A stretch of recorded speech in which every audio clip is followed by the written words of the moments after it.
submit your photocopies. Now, this is the time for you to present your original documents, be it written or oral interviews, because at this stage in point now, the employers want to really choose who is qualified. They want to look at your original documents, and it will always be indicated in the letter inviting you for the interview.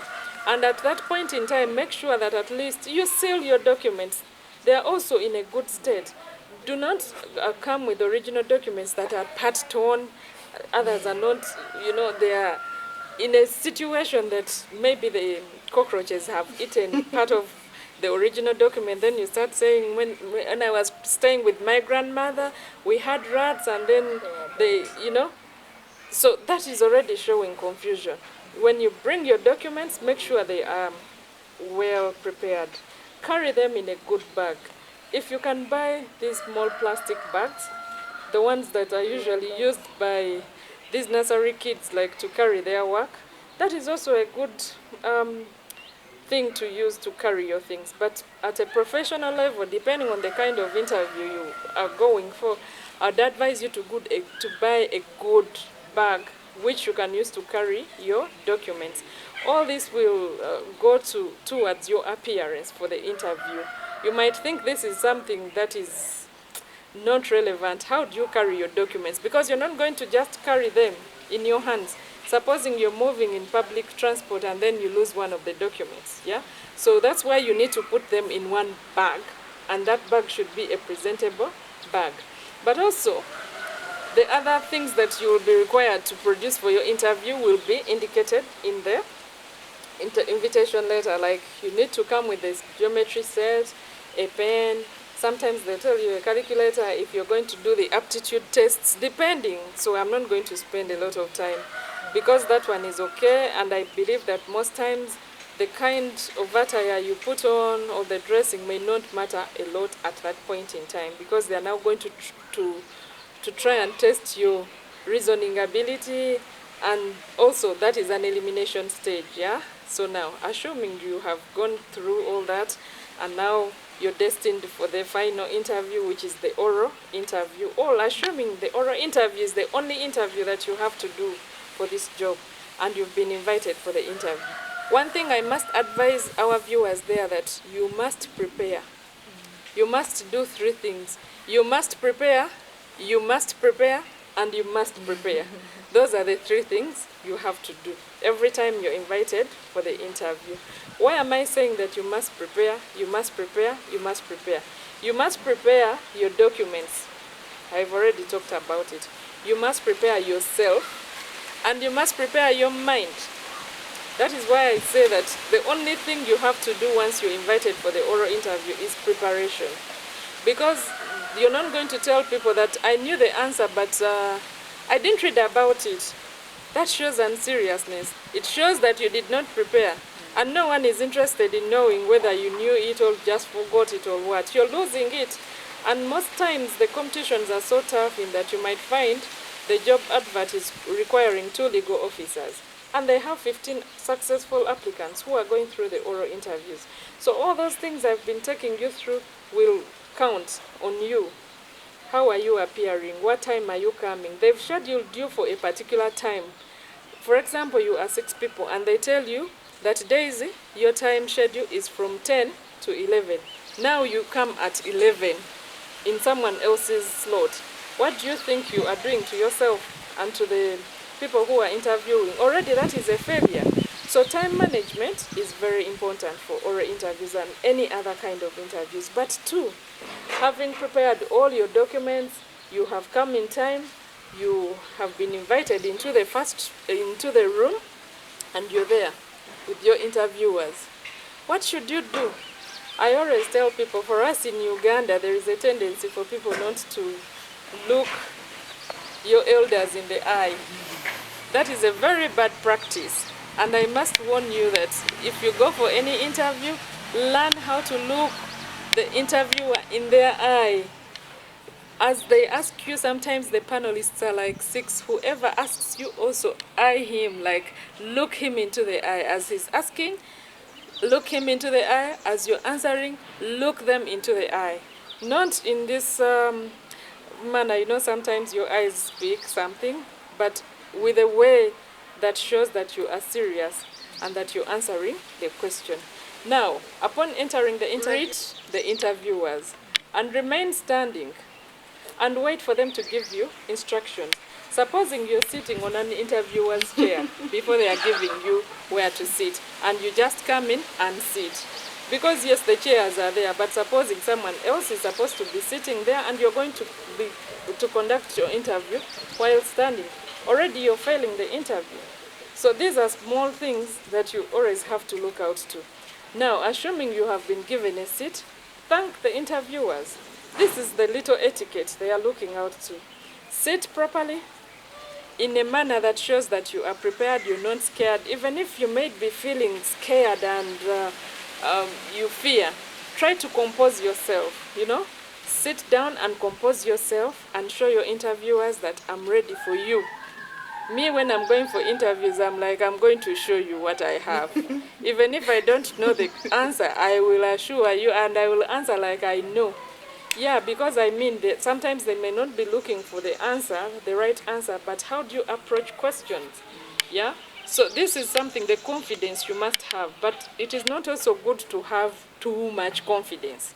Because too much confidence might mislead you. You might find yourself like even insulting the interviewers or saying things that are out of the interview area. You might now start going political. Someone might say something in the political aspect, then you say, yeah, in fact, you see this political party, and then you find that the interviewers maybe do not subscribe to this to this political party, and you lose the job.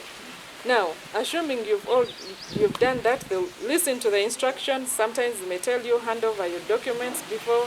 Make sure you have all your documents and don't claim that I've forgotten my ID home or I've forgotten this or this. Make sure you have all your documents, then you listen to the questions. And usually the first question is, tell us about yourself. That is the question that is actually asking you what is in your CV. And make sure whatever you're answering relates to what you're applying for at a certain point. For example, don't start telling people, you see, I'm a musician, I've composed many songs, now they are looking for a legal officer. You're telling them, I've gone for trips in northern Uganda, and I've traveled this country around, and your travel has no connection to the job, But you're talking about your skills, yes. This might help you, for example, if it is a field work job. But sometimes this skill you're trying to explain is just like pleasing you, showing how you know how to sing.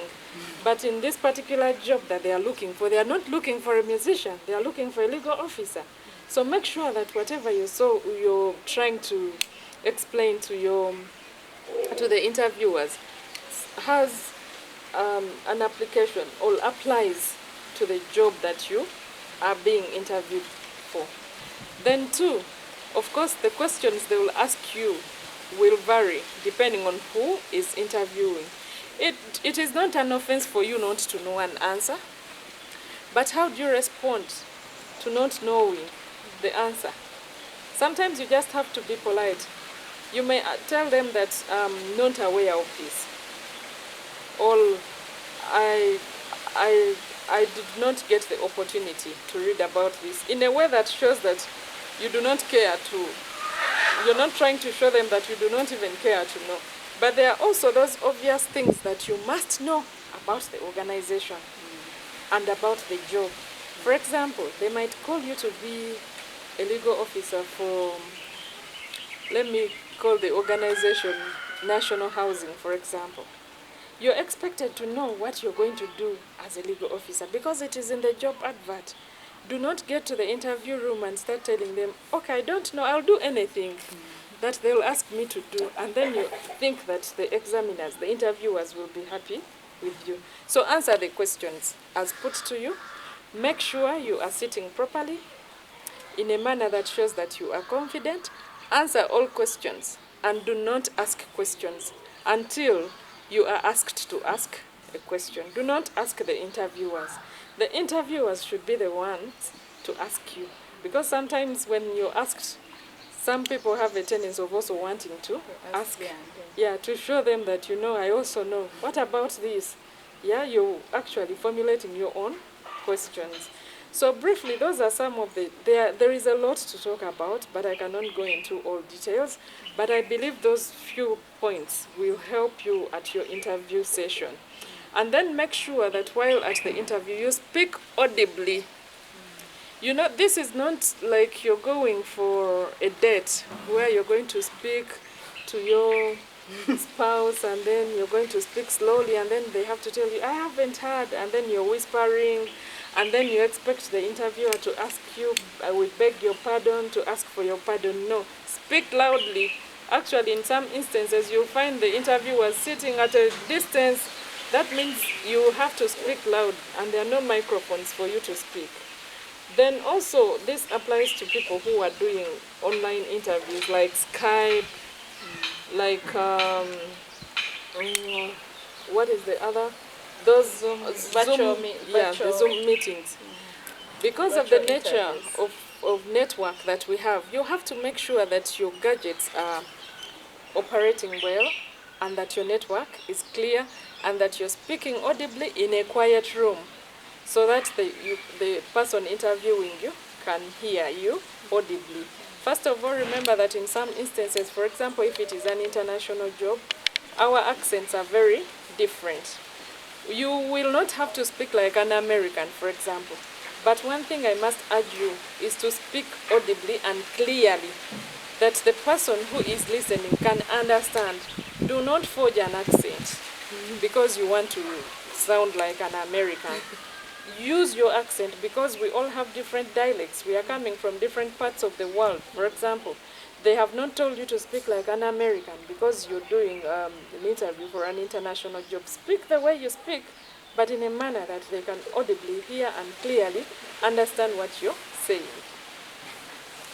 Okay, our viewers, you've heard a lot from what Daisy has to share.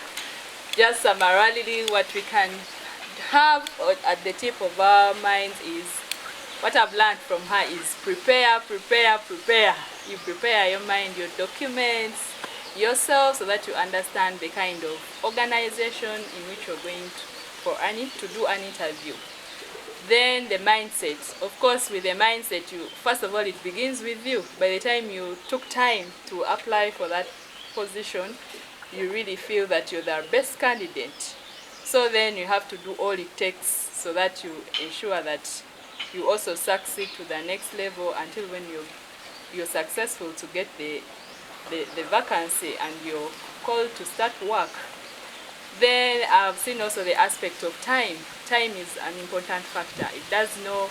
Of course, no employer would want to invite someone who is looking for a job and they come in late. Definitely, most of them will just actually tell you to go back home. They will not even give you the opportunity. Even when you're given the opportunity to sit for an interview, of course, everyone goes knowing that they're going to be the best. But what we say in the mindset, open-minded, you have to accept whatever comes out, whatever results. You're the best. Yeah, that you're the best. Even when you don't take on the job and you're not given the opportunity and to be taken on in that organization, you know that you did your best at the interview at least. Then you prepare yourself for any other interview. Because at the end of that day, we keep trying until when we are successful.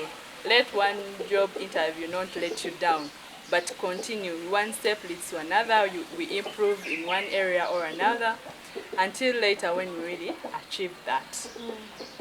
Like we mentioned now, I understand, assuming now the scenario you've given, this legal officer has been successful and shortlisted and is now given a call, like they've been successful to get employment. So then, at what stage, what should you really advise on such a person? Of course, taking into account maybe that they applied for the job, they've gone through the interview, and now they are called to start work.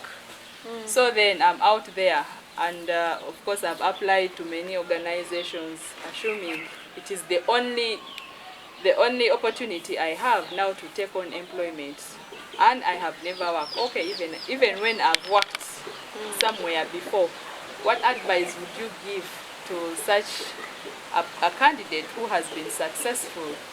Both scenarios, the one who has never worked before and this one who has to leave one employment to go to another organization. What advice would you give? Okay. Okay, as I go there, I must remind you that you're watching the Sisters Empowerment Show. And this Sisters Empowerment Show is proudly sponsored by St. Daniel Education Services, which is located in Namayumba. It's a primary school. And it is jointly sponsored by Save and Have Enterprises, Farm Shopping Grounds. Thank you. So, Lillian, before I go to that question, one thing I forgot to summarize a person who is preparing for the interview and who is appearing for the interview. Learn to market yourself. At the interview, market yourself. Say it all. Say all that you think is going to sell you to make sure that you stand out of the crowd of the other people who have also been invited for the interview. Remember that you, at the back of your mind, tell yourself you are the best candidate. How are you supposed to prove that you are the best candidate? By selling yourself. Now, we are moving from there to the next step. The employer has chosen you as the successful candidate and they've called you and you're now supposed to respond. It depends on what you respond to. Whether you're responding in the affirmative or negative. Sometimes they may call you and you do not want the job anymore. Maybe you already have a job. Other times, they are calling you and you desperately need this job. You want even to report tomorrow. Now, for those ones who are, I'm going to start with those ones who are already in employment because that one is brief. It depends on the kind of employment you are running from to another. Remember the time of joining that employment, you had regulations and you signed contracts with your employer. Do not just run from one company to another because now I'm tired. These guys, I just have to go tomorrow. I'm really tired.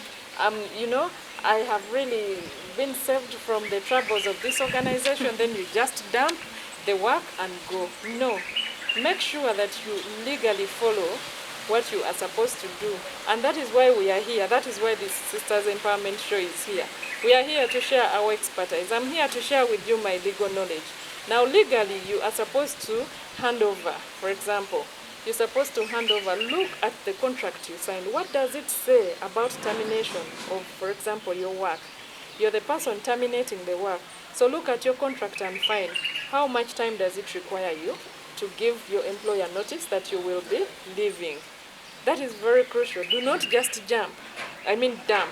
But usually the employers think it is only the employer who has the obligation, for example, if they terminate you.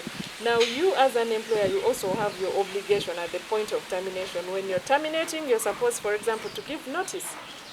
It has a time frame. Sometimes it is 1 month's notice, other times it is 2. So look at your contract and start abiding by it. If it is that you're supposed to give 1 month's notice, make sure you give 1 month's notice in writing and inform the new employer that I'm required to give my employer the 1 month's notice. So this goes back to what you told your employer. Sometimes they ask you, how soon will you be available? And then because you're desperate, you say, even tomorrow I will come. But you have an employment and you may have repercussions. For example, they might require you to pay money to the company for not giving them notice. So to avoid all these troubles, at the interview, say the truth. If you're a government worker and you know that the public standing orders require you to give a 1 month's notice in writing, inform your employer when they ask you how soon will you be available. You will tell them that I'm required to give 1 month's notice. Because if you just jump from this job, even your employer where you're going to knows that if you get another job, you'll also just jump away. This helps the employer you're coming from to also prepare your exit. It also helps you, for example, to prepare your exit and hand over. For example, if you've been in a very important position, to make sure that you're properly handing over all the equipment that belong to your employer, the former employer, so that you transition to your new employment. Now, after you have received and done all that, you have been called on, make sure that you read the new contract where you're going. There is a tendency for people to only look out for two things: money, how much are they paying me, and how long is the contract. And they ignore all the other aspects in the contract. They don't even want to ask whether there is a contract, how am I terminated, what can lead to my termination. Now, for them, they just say, yes, I'm going to work, and they just accept. Now, remember, sometimes you're required to put in your acceptance letter. Make sure that you put in your acceptance letter within the required period of time. Sometimes they give you that you are given up to 2 weeks within which to respond to us. And after 2 weeks, if you do not respond, they'll give the offer to another person, and you cannot blame them. But when you're putting in your acceptance, make sure that you write it well enough to show that you are accepting. It should not be vague. And after accepting this offer, you make sure that you deliver it back to your employer, and then give a notice to your former employer. If you do not have a job, then start warming up, preparing yourself. Buy clothes that are suitable for the job. If you're going for a legal job, you're not going to start putting on those funny skirts. For those of you lawyers, they've been training you. Even other people in other professions, you must learn which dresses or which kind of attire is applicable to this job. You might be a doctor or a nurse, and they require you to dress in a particular way. It might be a restaurant, for example, and you're still required to dress in a particular way. So start preparing your dressing. Start preparing for your time schedules. Start preparing for this new job generally. I will not go into the details. Then upon fulfilling all these things, and you're now at the job, yes, there are certain things that you have to do. Make sure that you learn the job ethics. And when I talk about job ethics, there are dynamics at certain jobs.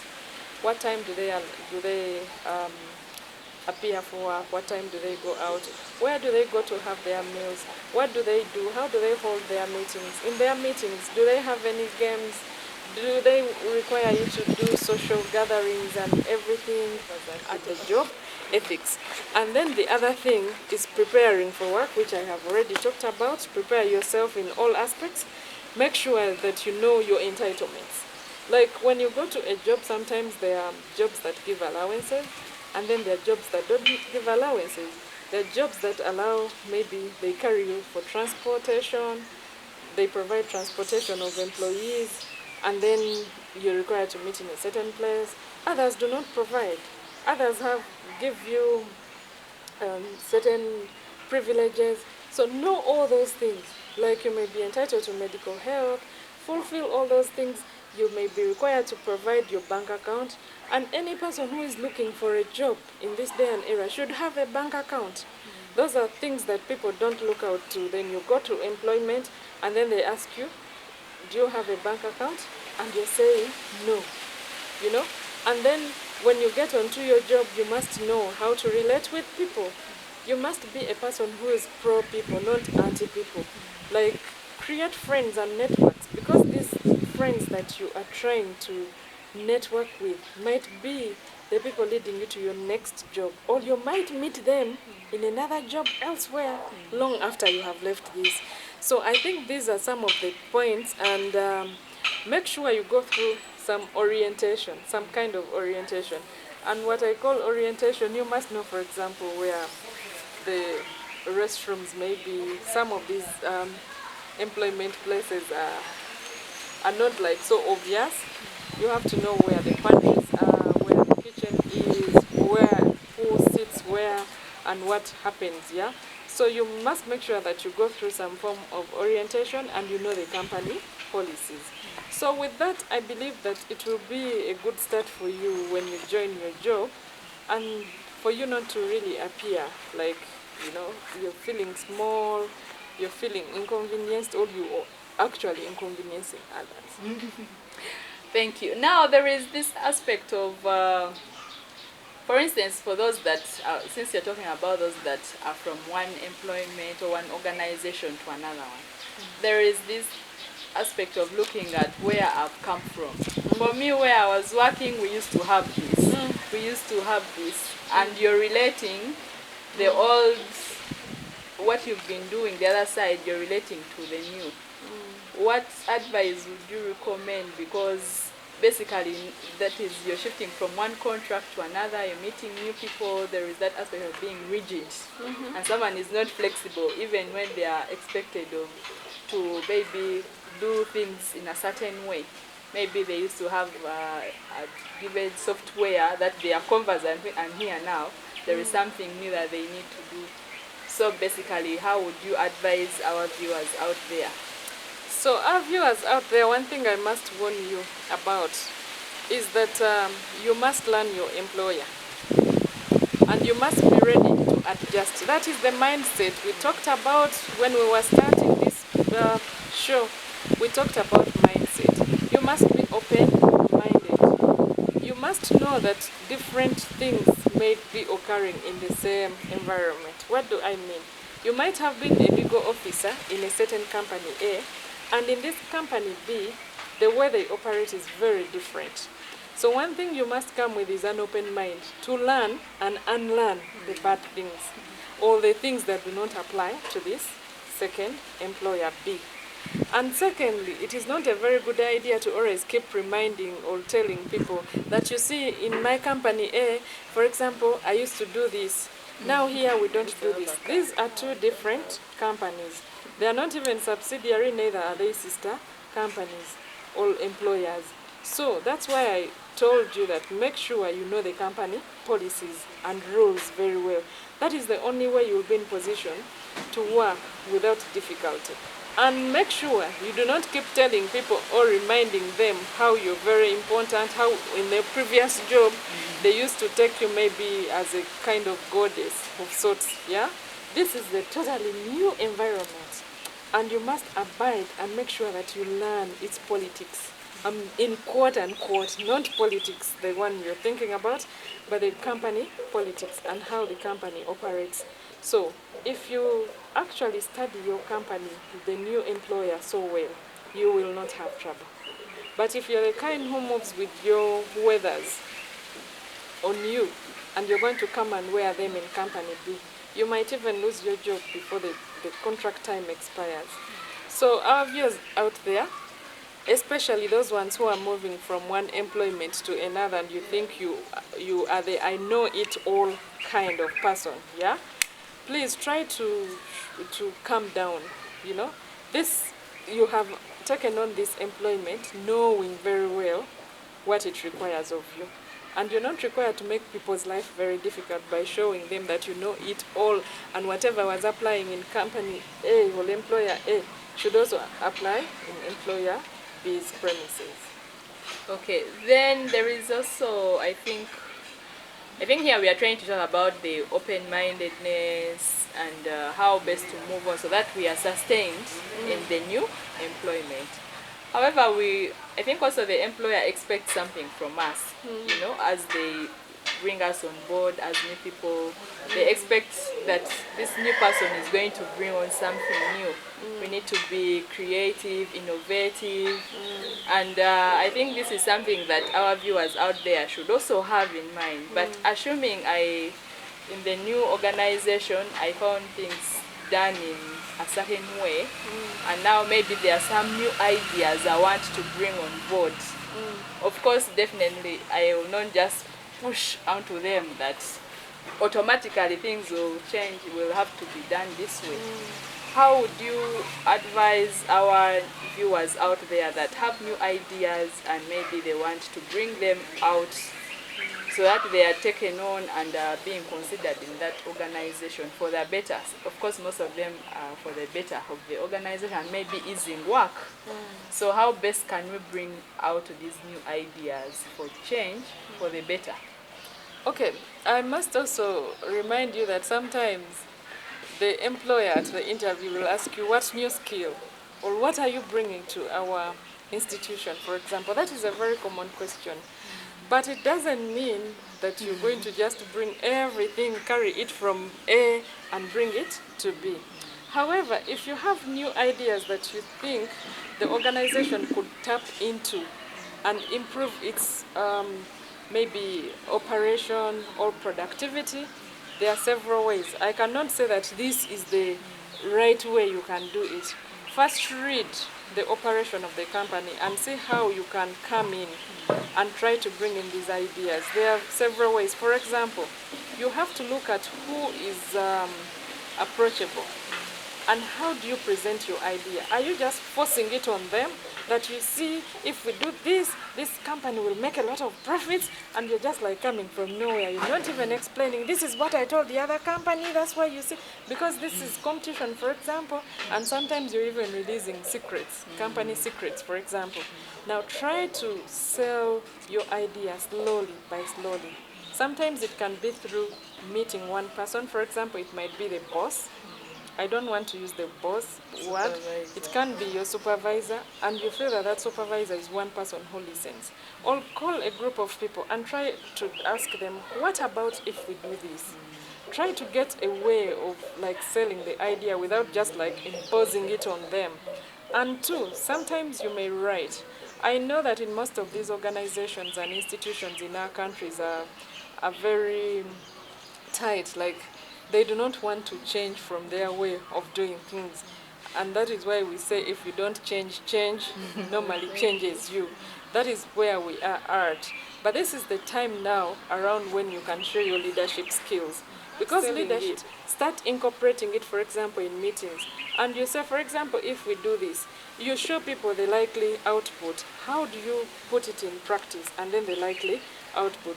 Of course, sometimes people may be resentful. They might say, no, you want to bring your new ideas for us. We are not in for it. But if you continue, sometimes I don't want to use the word insist, but you must also be a person who insists, for example, in a way, in a polite manner, to try and bring it in, bring in that idea. Sometimes you may actually advise that you may call in a trainer, for example, in that area. You may advise that we need to get someone from outside to tell us how other organizations work in this area. Sometimes people believe in other people who are coming from outside the organization. You invite that person as maybe a mentor, as an expert in this area, but sometimes you can even brief them that this is what things are like in this organization, and maybe you can take them through this. And some organizations have actually worked through these kinds of people who are invited. Sometimes they are called the experts.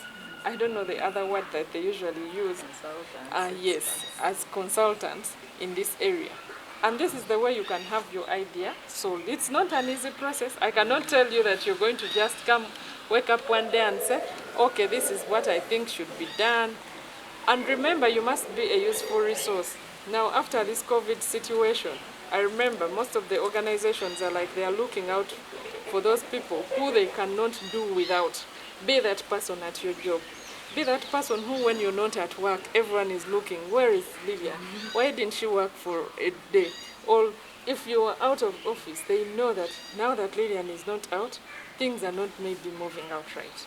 But don't be that person who just makes noise and they're like, oh, today the office is quiet because Lillian is not there, the noise maker. Yeah. Okay, we of course what people hear, what you're majorly saying is that you need to convince people that even the new idea that you want to bring on board is applicable and it works. Yes, so there is need for you to really market what you're bringing on board and to show that it is realistic, it can work. But then how best do you bring it up? Through your employers, your peers. You can try by one or two examples so that people can also contribute and bring in their ideas to advise you accordingly how best this can be applicable to the organization. Our viewers, please remember that this is the Sisters Empowerment Show. Do not forget to subscribe, comment, like, and share.